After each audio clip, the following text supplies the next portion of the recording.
Oi, pessoal. Recebendo aqui hoje no nosso podcast o Odonto em Foco, o Dr. Luiz Henrique. Ele é cirurgião dentista, professor do curso de graduação de odontologia aqui da Univel. Seja bem-vindo, Luiz, ao nosso podcast Odonto em Foco. Obrigado, Dai, pelo convite, né? É um prazer estar participando aqui hoje. E a ideia é poder compartilhar um pouco da nossa atuação, né? Da nossa trajetória profissional, conciliando com a docência, com o pessoal que estiver acompanhando, né? Então, eu agradeço aí o convite para a participação.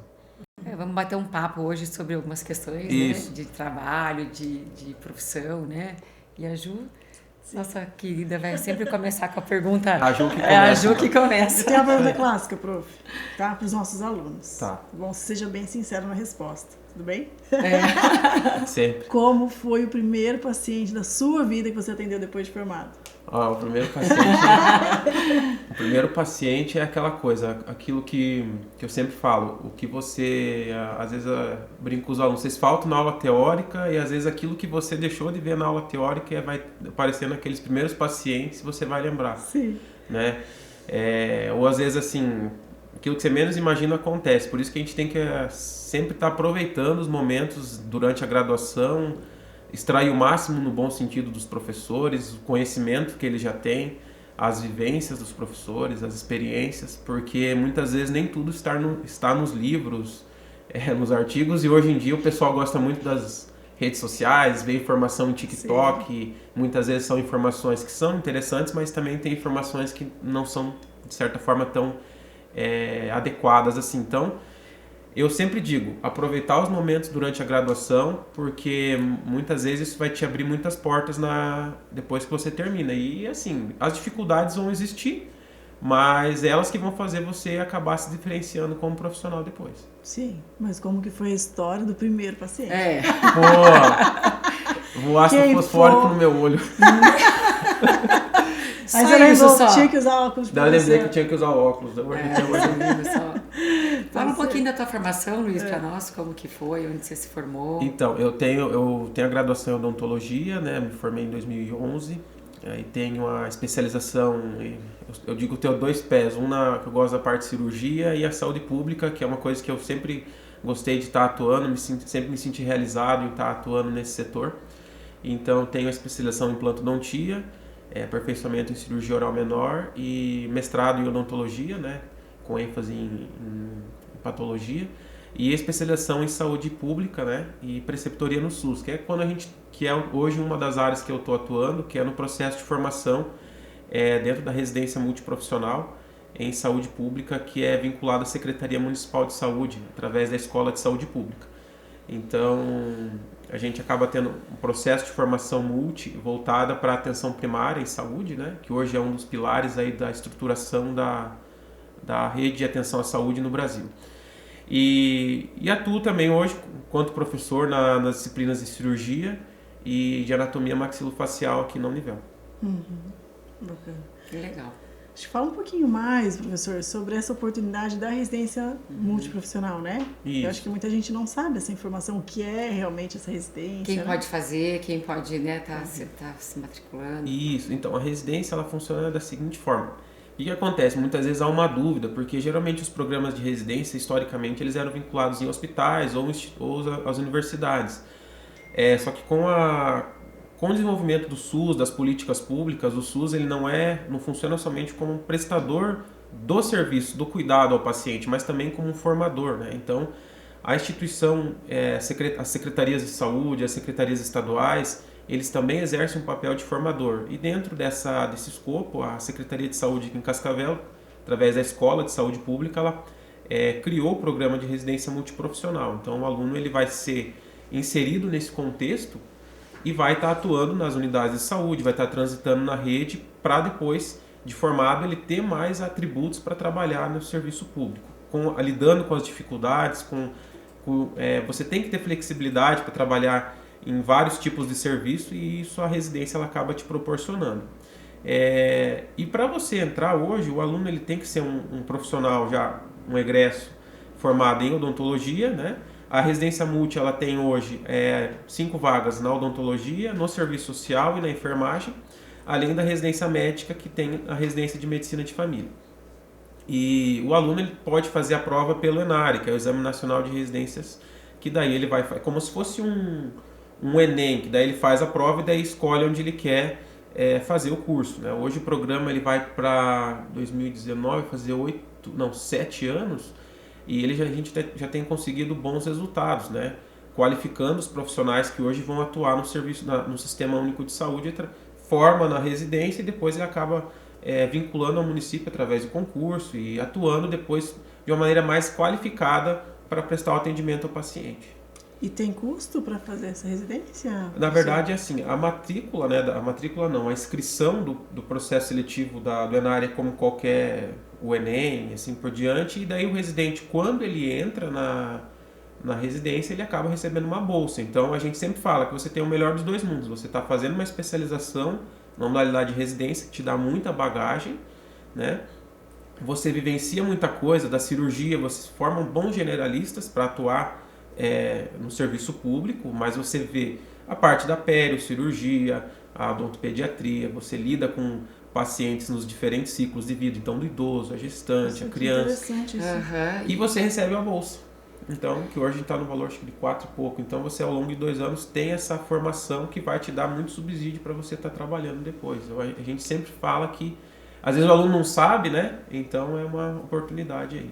Quantas horas semanais esse curso? Geralmente assim, a residência ela tem eles acabam fazendo o horário comercial, né, das 8 às 5, e tem 2 ou 3 dias na semana aula à noite, né? Então ele tem uma carga horária um pouco maior, só que são 2 anos, né? Então depois desses 2 anos ele acaba durante esse período ele acaba tendo esse processo de formação. A carga horária semanal vai variar da semana, mas geralmente é no horário comercial e 2 dias à noite as aulas teóricas daí, que ocorrem na Secretaria de Saúde, lá na nossa sala de aula e no auditório.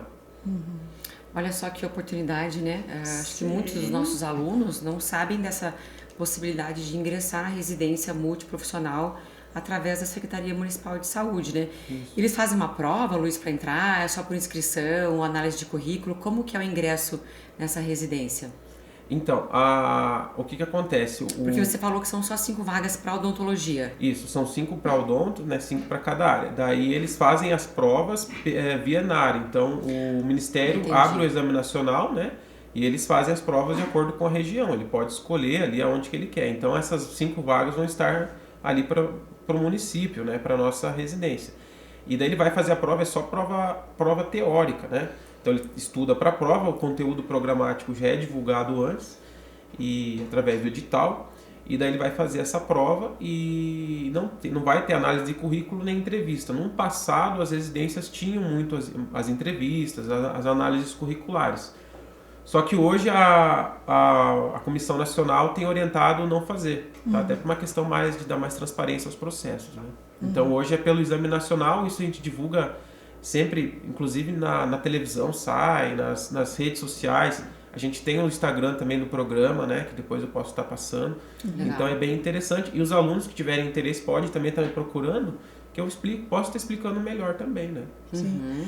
Eu acho assim, você trouxe ali uma questão da importância de um acesso a uma informação, de um atendimento generalista. Então, assim, mesmo que você não queira atuar no serviço público depois, é claro que existe ali, né, uma propensão a isso. Mas se você depois for atuar no serviço privado, quando você tem essa experiência de enxergar o paciente em várias fases da vida, com questões sistêmicas, isso muda totalmente o jogo no consultório particular. Muda. Porque quando você faz hoje uma especialidade, uma especialização com foco ou na prótese, você vai ver especificamente aquele assunto. Isso. E vai faltar essa visão de clínico geral, né? Perfeito. Então, se vocês estão começando, estão recém-formados, a visão de clínico geral Nossa. agrega muito, né? Até Com porque certeza. eles podem também atuar, talvez, fora desse horário, em outros lugares. O profissional, quando ele acaba, durante a residência, ele acaba tendo que ter dedicação exclusiva por enquanto, né? Sim. Mas depois, quando ele se forma, ele pode estar trabalhando... Atuando no serviço público e privado. Pode. Né? Pode. Que E, oportunidade, inclusive, assim, o que acontece, é isso que a prof comentou, é verdade. Por exemplo, assim, quando você trabalha na APS, que a gente estrutura a APS, que é a Atenção Primária em Saúde, a gente inclui as unidades de saúde e a família, as UBS convencionais, você tem os consultórios móveis, enfim, você busca levar acesso ao cuidado em saúde, seja na odontologia, na medicina, na enfermagem, nos diversos locais. E você acaba vivenciando muitas realidades, você acaba tendo que fazer o atendimento extraconsultório. Então, muitas vezes o dentista ele tem aquela visão assim, e é uma coisa da nossa formação mesmo, vou orientar o paciente a fazer a escovação, fiz a pério. O paciente volta 6 meses depois, a doença periodontal está a mesma coisa ou até pior. E ele não tem escova em casa. Mas o que está acontecendo em casa? Você chega lá, às vezes tem uma escova para uma família inteira. Então, como eu digo, a gente vive num país que tem desigualdades sociais, né? Um país que está envelhecendo. A gente tem uma pirâmide etária, que nem eu tenho falado até para os alunos. A gente vai, em 20 anos, ter uma pirâmide etária de Japão, num país em desenvolvimento. Como que os nossos serviços de saúde estão organizados? Eles vão conseguir dar conta? Isso, serviços públicos, serviços privados, consórcios. Então, o profissional hoje ele tem que sair com essa visão de entender, independente de onde ele vai atender, se consultório, serviço público, consórcio, prestador de serviço, ele tem que abrir um pouco a visão do consultório. Como que ele vai enxergar o paciente? Né? As questões familiares, questão socioeconômica, questão cultural, formação, como que ele age, né? E isso você constrói isso ao longo do vínculo que você vai desenvolvendo com o paciente, né? Então, por isso que o profissional, uma coisa que eu defendo muito é isso, quando você construi isso, você promove um cuidado mais adequado. Com certeza, isso é ouro. Né? Nossa, que oportunidade, né? Você está vivenciando essa questão generalista de poder atuar nessas questões que você comentou, né, Luiz? E eu acho que, trazendo para o lado acadêmico, né, essa questão, talvez eles nem vivenciem, porque a residência multi, ele vai vivenciar todas as especialidades dentro dessa residência, né? Sim. Talvez eles... E olha que dentro da faculdade aparecem muitos casos clínicos, né? De diversas, mais sérios, mais graves, né? Assim, mas se você está vivenciando isso, você tem a oportunidade de vivenciar isso, muitas vezes diferente do que você está vivenciando na graduação, o enriquecimento da tua formação profissional é gigante, né? É diferente. E por mais que você acha que na faculdade você vai ver tudo, quando você ainda chega dentro do consultório, você chega dentro de um serviço público, você ainda sabe que você percebe que você não aprendeu muita coisa, né? Então, olha aí, pessoal, quem ainda... A gente sempre pergunta aqui, Luiz, quando você se forma, logo você já pensou em fazer especialização, então quem ainda não sabe, né? Participar de uma residência é uma ótima oportunidade, né? Dentro da nossa cidade. É para decidir o que gosta. É como se fosse uma clínica médica da medicina, que você passa por ali e passa por várias áreas, né? Você vive, por exemplo, assim... Uma integrada. Você acaba também, não só você formando um profissional generalista na atenção primária, você acaba o quê? Além de você ver várias situações dentro da própria odontologia e do contexto humano, você também interage com outros profissionais. Você vai interagir com o enfermeiro, com o médico, com o assistente social, com o técnico de saúde, com o técnico de enfermagem, técnico de saúde bucal. O que por mais que assim, a faculdade tenha uma visão, os modelos curriculares atuais têm trazido mais isso, você convivendo 8 horas ali por dia com outros profissionais, você acaba enriquecendo e ampliando a sua visão sobre o paciente, sobre a questão social e assim por diante. Então é interessante esse propósito, né? Até porque a gente já falou em outros episódios aqui do podcast, a importância do dentista entender que se ele atende um ser humano, aquele ser humano está na mão de outros profissionais da saúde também. Então, se ele tiver parceria com fisioterapeutas, com geriatras, dependendo da área que ele atua, isso amplia muito o leque de indicações do serviço dele, né? Então ele precisa ser visto por outros profissionais também. E às vezes o que trava o dentista de fazer parcerias assim é porque ele está acostumado a ficar só ele, a secretária, naquele quadrado. Ele tem vergonha de ir até um médico e dizer o que ele faz. Ele tem vergonha de interagir com outros profissionais. Então eu acho que esse tipo de abordagem rompe essa barreira. Porque quando o aluno sai dessa residência, ele já está acostumado a interagir. Ele passa todos os dias convivendo com outras pessoas. Então sente ele mais seguro, né? Para indicar e para dizer, acho direcionar. Que até para o desenvolvimento pessoal, né? Com certeza. Pessoal, comunicação, abordagem do paciente. Que caso que eu vou buscar um médico? Que caso que eu vou trocar uma ideia com a enfermeira? O que aqui eu posso fazer tranquilo, que eu sei que é da minha responsabilidade? Que muitas vezes o dentista ele tem uma insegurança em atender. O paciente tem hipertensão. O que eu faço? Às vezes é uma coisa simples, né? Mas às vezes tem coisas mais complexas. Então eu acho que a gente promove essa visão mais abrangente. Então é uma oportunidade aí vou falar os residentes, mas para os egressos, que você acaba potencializando a sua capacidade, né? Sim. Então eu sempre defendo essa visão ali, mais de você ter uma boa formação generalista, independente se você vai continuar ou se você depois quer ter uma especialidade. E para os alunos que estão no último ano, as inscrições já começaram? As inscrições esse ano já foram, mas elas sempre abrem no meio do ano, né? Então, para o ano seguinte. Mas isso nada impede o aluno já ir se preparando, né? Sim. Porque 6 meses passam rápido, então sempre abrem no meio do ano e as provas acontecem geralmente em outubro. Tá? Então, para quem tiver interesse, aí já fica atento para o próximo ano já. Tanto para quem já está no penúltimo, quanto para quem já está no último. Claro. Essa prova aconteceu agora, né, Luiz? Sim. No Nari, né? Aconteceu agora semana passada, né? Foi em outubro. Agora eu não vou me lembrar a data, mas se eu não me engano foi agora em outubro. Tá? Muito bom, muito bom. E fala um pouquinho da tua história da odontologia. Você sempre quis fazer odontologia? Sim. Porque assim, os nossos convidados até agora... Todo mundo fez um pedacinho de alguma coisa antes de fazer odontologia. Eu mesmo fiz, acho que a Ju não, né? Eu não, Mas uns outros convidados sim. Você sempre quis fazer odontologia? Então, eu entrei com 17 anos na faculdade, acabei... Também entrou muito cedo, né? E daí, geralmente, o pessoal fala assim, mas será que você quer isso mesmo? Mas eu sempre quis. Eu sempre quis odonto, eu achava, assim, uma coisa meio de instinto, assim. Então, cuidar das pessoas. Eu sempre gostei de cuidar, de estar ali... de você ter sua autonomia, poder... Eu acredito que aqueles profissionais que cuidaram da gente enquanto éramos crianças ou adolescentes acabam gerando um espelho na gente, né? E daí depois que eu acabei entrando com 17, não me identifiquei, não quis mudar, porque às vezes a gente acaba mudando, tem aluno que às vezes entra, tranca 1 ano, 2, depois volta. E eu acabei entrando...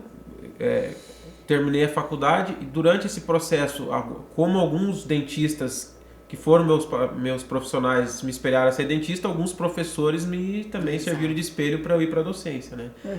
Então por isso que assim, a gente acaba tendo um papel também de... Eu sempre quis e eu acho que isso que acabou sendo muito legal. Para mim as coisas, nunca pensei em mudar, então foi uma coisa que sempre...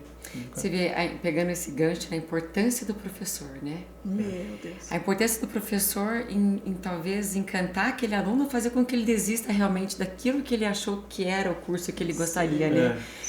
Eu falo que o professor tem muito mais do que pai, mãe, tios e familiares em relação à profissão que vai escolher, né? Eu vejo a minha filha, quando ela está terminando medicina agora, e ela não sabia o que ela queria fazer. O ano passado ela passou por uma professora na oncologia e por causa da professora ela decidiu fazer oncologia. Que bom. Então a importância do professor na escolha do aluno, né, da especialidade que ele vai escolher, enfim, ou se ele vai ser um profissional generalista, é muito importante, né? O professor tem que estar sempre muito conectado com o aluno, né? E entender um pouco da vida do aluno, né? Às vezes a gente entra no automático. Cada aluno ali tem uma história. Tem uma história, Você não né? sabe o que passou ao longo do dia para estar aqui à noite, ou os do matutino que passaram na noite anterior para estar aqui pela manhã, né? E tipo assim, hoje a gente acaba tendo que ter esse olhar. E, por exemplo, assim, tem aluno que às vezes está passando por alguma situação em casa, tem aluno que está com algum problema de saúde. O professor tem que estar atento a essas questões, não adianta. Hoje em dia muito mais, né? Muito mais, porque assim, a gente vê esses jovens às vezes muito inseguros quando entram na faculdade, né? Não tem a certeza da profissão. Aí é difícil, né? Porque é financeiro, é mental, é toda uma estrutura que envolve essa pessoa, né? Então a gente tem que ter muito esse cuidado, né? E o profissional da saúde muito mais me parece que tem que ter esse cuidado, né? Com certeza, porque assim, a gente tem que ter um acolhimento com o aluno, claro, a gente tem que ser professor, ensinar, tem que avaliar, mas ao mesmo tempo a gente tem que entender, como que ele vai chegar, cuidar de alguém na clínica se ele não está bem, né? Então acho que também passa pelo nosso papel de identificar esses pontos e ver o que está acontecendo, não só olhar ali, vou passar a matéria e pronto, né? E eu acho que assim, a gente tem que ter um olhar mais crítico hoje em dia no sentido de tentar entender o aluno, as características de cada um. Tem gente que vai aprender de um jeito e vai aprender de outro. E a docência você sempre quis ou foi também aconteceu? Daí a questão da docência, como eu disse, eu tive uma vivência ali na graduação com alguns professores que espelham, mas vem a questão familiar, né? Como eu disse, minha mãe é professora, né? Minha avó, meu avô, então isso acabou me contribuindo para também querer seguir a docência. E a gente acaba tendo um papel aí bem importante hoje na formação do aluno de uma maneira, ao mesmo tempo, profissional e saudável também, né? Servindo aí como um apoio, porque, que nem eu falo, o aluno vem às vezes com um sonho de fazer a faculdade e a gente tem que participar disso de uma forma leve e ao mesmo tempo que a gente ensine o que ele precisa saber. Tá? Eu acho que é esse que é o ponto. É isso aí. Hoje nós vamos além da formação profissional, né? A gente vai pelo acolhimento também a esse aluno, né? Chegamos ao fim do nosso podcast, o tempo é pouco, porque a gente começa a conversar e aí o assunto flui, né? Mais uma vez, Luiz, obrigada por participar do nosso podcast. A sua informação hoje foi muito valiosa em relação à residência médica. Então, depois a gente vai disponibilizar junto as informações que você falou que poderia compartilhar. Uhum. Em um segundo momento, quem sabe você vem para falar mais especificamente da residência, né? Isso, e os alunos que tiverem interesse, só me procurar que a gente pode tirar outras dúvidas aí. Tá bom? Obrigado pela oportunidade e pelo convite. Nós que agradecemos. Tchau, pessoal.